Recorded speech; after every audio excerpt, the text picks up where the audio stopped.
guys, I'm Elizabeth. I'm one of the keepers here at Moody Gardens. So here at Moody Gardens, we actually have 7 different species of penguins. Today in our main exhibit, you'll only be seeing 6 because the 7th one is in a completely separate exhibit here. So with the 6 species we have in our main exhibit, we have the macaronis, the chin straps, the northern rockhoppers, the southern rockhoppers, the gentoos, and the kings. So our entire exhibit here is modeled after South Georgia Island. So on the map, it is actually number 8 right here, just to the right of South America, right in between the Antarctic and South America. So with that island, because of its location, the seasons for these guys are completely opposite ours. So while we're in winter, they're in summer and vice versa. So right now on exhibit, it's extremely bright for these guys, going through that summertime light cycle. And all of our light system is set up to a computer to mimic sunrise all the way to sunset, just as it would be on South Georgia Island. So right now is also an exciting time for all of our guys out there because it's breeding season for most of our birds. So we're very excited to be seeing eggs, potential chicks coming out of those eggs. But everything we're doing here constantly has both a conservation and individual animal focus to it. So while it is summertime for our birds right now, their wintertime, our summertime, is actually a complete shift in how our birds behave. So right now, while they're in breeding season, they are looking for mates, they are making their nest, whereas their wintertime, they're really just kind of calming down, hunkering down, because winter obviously is very cold in the subantarctic and the Antarctic. So for these guys, energy conservation is a big deal. They want to make sure that they are not doing anything extra that they don't need to do to burn through extra energy, because when they are hunting for fish, that is a big energy taxing process as it is. So imagine that you have to dive 60 to even 300 feet on an average dive to get food. And that dive typically only lasts about 5 to 10 minutes per breath. So you're going to want to make sure that every single thing you do is calculated so that you're getting the most out of that experience, because when you come up and it's super frigid, you are going to be burning through all of that energy. So our guys, they have 2 sides to them, the very wild, super crazy side, and the very mellow, energy conserving side. So with our guys, when they are trying to stay nice, insulated, and warm, penguins have a couple of ways to do that. First off, when they're diving in all of that water, they don't want all that cold water getting straight to their skin. So in our exhibit, the water is 55 degrees. When they dive, they have all their feathers in a row, and you're talking tons of feathers. So looking at this picture here, the density of those feathers is about 70 feathers per square inch on a penguin's body. So already, they have a lot to work with. On top of that, they have an oil gland that's right near the base of their tail, and they will take some oil from that gland and preen it through every single feather on the outside of their body to make sure that it has a nice slick coating, because that coating will actually keep them waterproof as they're swimming along. So when the feathers lock together like puzzle pieces, no water gets in, and when they pop out, as you can kind of see, it might be blurry on the video, but there are beads of water on the outside of their feathers. And that's because that oil is kind of like Rain-X for your car windshield. All the water beads up and rolls straight off. So instead of being soaked, kind of like our hair out of a shower, their feathers dry off really fast, which is super great when they are in freezing temperatures, because that water won't freeze straight on their body, and it will allow them to get a lot warmer a lot faster. Also, with so many feathers, it's kind of like having a huge blanket on your body at all times. So in between all that layer of feather, they're going to have an air pocket. And so that air pocket heats to their body temperature as it's all locked in between those feathers and compressed to their body. And when they dive, you'll occasionally see some bubbles that will come up from the top of their back or wherever the highest point of their body is at that time. And it's just that pocket condensing. So once it condenses, they have a very thin layer of air that's nice and warm and keeping them extra snug in those long dives or as they're walking around. So with our birds, we feed them a variety of different fish.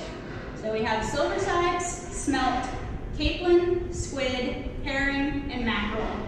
So with mackerel, it's one of the fattiest fish that we have for our guys. It is basically the penguin cheeseburger with bacon on top. The herring, on the other hand, is just your plain cheeseburger, no bacon. So with those two, those are the fattier fish that we have. Typically, we'll actually do herring about 2 times a week. So just like people, if we fed our birds their equivalent of a cheeseburger every day at every single meal, they would be a little on the roly-poly side and have a hard time walking around, and we don't want that. So we want them to be nice and balanced. So what we end up feeding them instead on the rest of the days is capelin. So capelin is basically like a vegetable for penguins. It's not too high in fat, not too high in calories, so we are able to offer it to them every single day with the herring added on those 2 days a week. With the squid, we do offer it to our guys occasionally when we have extra. However, most birds, it's kind of an acquired taste in our group. Some of them like the squid, some of them would rather not have that really slimy, fat and water animal going down their gullet.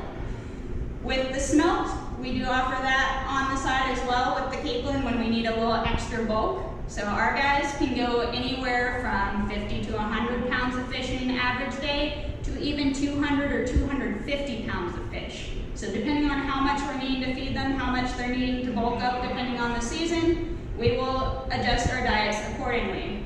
The last fish, silver sides, we do every single day, but we only do a small portion of it. And that is because silver sides, it's a very blown up picture here, but they're only about a couple inches long, and they are basically an M&M or a Skittle for a penguin. So they are extremely high in calories, basically a candy, and we will actually throw those guys into the water for our water feed, and that will encourage all of our birds to hop in and get swimming and foraging to really keep them kind of active. Whereas everything else that we offer, we feed by hand. So right now here at Moody, we have over 105 penguins that we are feeding by hand every single day. That gives us 2 things. One, a very personal experience where we are making sure every single bird is getting the right amount of food, no one is going without.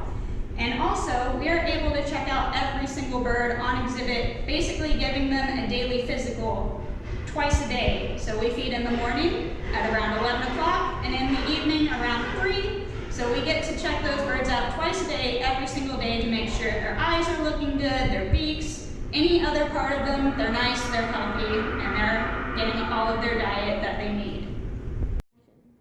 So while penguins have quite a few features that keep them nice, warm, and insulated, they have some other really neat features that do none of that, but help them get around in the water and eat their fish at the same time. So looking at this eye, it's very hard to see, but penguins, like us, they have 2 eyelids. You close them, you can't see. But they have a third one that goes right across the surface of their eye, and it's completely clear. So when they are watching out for predators, they can actually blink that eye or that eyelid, and it will moisten their eyes, but they are never obstructing their vision. In the water, that eyelid is basically their goggles. So as they're swimming around hunting for fish or searching for other things, they will actually keep that eyelid closed and protect their eyes from any dirt or debris in the water. So that way, since that eyelid heals a lot faster than their actual eyeball, if it gets scratched, they don't lose their vision for it. So next, you'll see an open penguin mouth. So it looks a little freaky.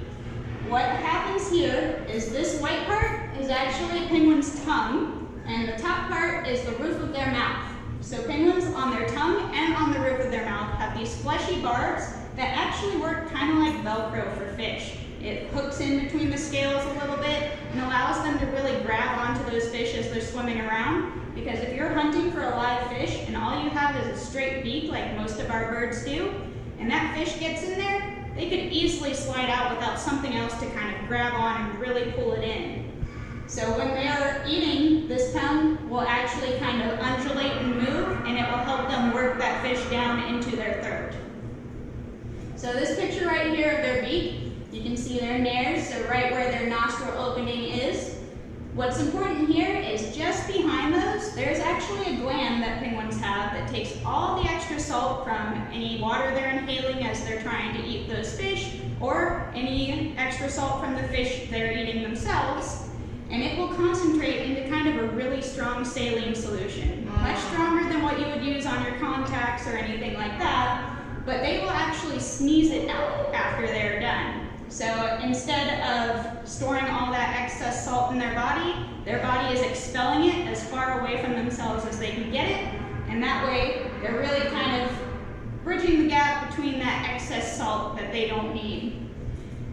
Here, you'll see a king penguin chick, and right in here, that's actually where their ear is. So with penguins, they don't have ear flaps like we do. They have just a solid hole right in the side of their head, and that hole actually gets covered over by their feathers, so they can hear perfectly well out of those feathers, but the feathers will actually protect their ears from getting water down in them as they're swimming around. So with these guys, their hearing is extremely important, because if you ever hear any of our guys on the video in the background, they're extremely loud, and every single voice out there sounds really similar to us, but to them, it's like a fingerprint. So every single voice has at least one tiny difference, and those ears can pick up that difference from a very long distance, in some cases half a mile, and they are able to follow that voice to, say, their parents or whatever other family member, friend, etc. that they're looking for. So this is Marley. She is one of our northern rockhoppers, and they're known by their big bushy yellow eyebrows that you can see on either side of her head. So with every single bird we have here at Moody Gardens, in their set species, every northern rockhopper looks pretty much identical to their friends, their neighbors, a stranger on the street. So when we're looking at them, we read their bands from closest to their body outward, and they're fitted right at the smallest portion of their wing, kind of like a watch or a bracelet on a person. So those bands, they start with a color-coded bead that stands for their species. So red, in this case, is for rockhopper. After that, you will see on Marley, she has a white, white, green. So we use a color to number system. As our guys are running around or swimming around, it's a lot easier to read a color system than it is a tiny little number. So the white stands for 0 and the green stands for 6. So she would be rockhopper 006 in our system, more fondly known as Marley.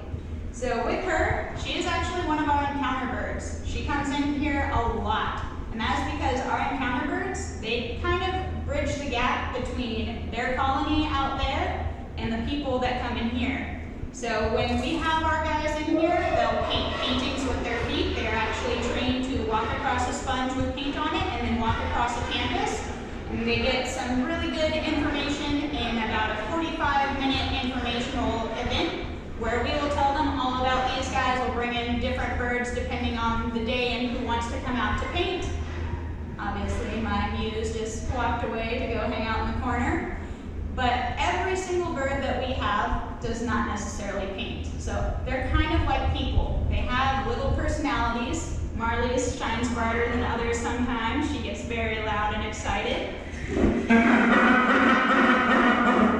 But we also have kind of our grumpy old men out there who have kind of seen everything, done everything, and they're like, someone else can go and do the encounter and hang out with people. So we kind of judge our birds based off of what they want to do. And with Marley and her other friends out there, while they all have a band, Marley is not the only one with a name. Every single penguin we have here has their own individual name. Our rockhoppers, both northern and southern, we decided to name all after different rock stars. So Marley is after Bob Marley. She has her brother Hendrix out there. We have Tommy Lee, Bowie, Ozzy, Gaga, just to name a few. With our Gentoos, they are actually named after different cartoon characters. So we have Ren and Stimpy out there. We've got Wiley after Wile E. Coyote, Angelica and Susie after the Rugrats sisters, and we even have our most recent Scooby-Doo. Then with our king penguins and our chin straps, they're typically named after famous people, places, things. So we have Burgess out there, who is one of our king penguins, named after Burgess Meredith, who played one of the original penguins in the Batman series. We've got a couple of different chin straps named after various astronauts. We have actually Astro and Springer, two of our kings who are actually named after the Houston Astros, and George Springer, who is the MVP player. Then with our are you coming over to sing again? our very special group of macaronis. We have probably a fan favorite set of names. We have cheeses. So macaroni and cheese. We are that cheesy here.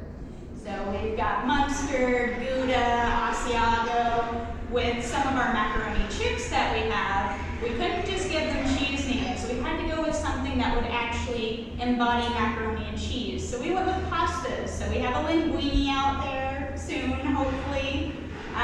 Depends on if my name wins. We have rigatoni. We've got gnocchi, which is a fan favorite among all the biologists. So all of our guys out here, we've got some wacky names going on. But we know every single one, their number, their name, and that is how we are able to constantly be as involved as possible with each individual bird. Because every single one, like I said, their own personalities, their own kind of crazy way of being, but they all have their own eating quirks as well, and we have to know those to make sure they're getting the best care possible here at Moody Gardens. So here we have Springer. He is one of our king penguins. So he is a very special little guy. I say a little. These guys typically weigh around 35 to 45 pounds. So king penguins, they're actually the second largest species. They typically range about 3 feet tall on average, 35 to 45 pounds, still about 70 feathers per square inch on their body. But they are second only to one species, the emperor. So the emperors actually sit a foot taller at 4 feet tall. They weigh closer to 90 pounds. But emperors, instead of being a subantarctic species like the kings, they are actually located on the edge of Antarctica. So with them, they have closer to 100 feathers per square inch to keep them nice, warm, and insulated. So here at Moody Gardens, one of our biggest things that we do in the penguin and seal department is our penguin encounters. So when guests come in, right off the bat, just by buying a penguin encounter ticket, they are helping penguins around the world. So our tickets, a portion of every single one goes to conservation funds. So Moody Gardens, just from painting sales and the encounter tickets, has sent thousands of dollars to different funds all around the world for all sorts of species of penguins. We even had 2 of our biologists who recently went down to Peru. A very big trip that, from Texas you don't expect to be making, but they went down there to check out penguin populations for the Humboldts. So they are down there looking at the species consistency, how much that area is being used, if the penguins are being affected by any local traffic, and they are taking all those detailed notes and sending it back to the researchers who are working on that project to make further advancements in the conservation of the Humboldt species.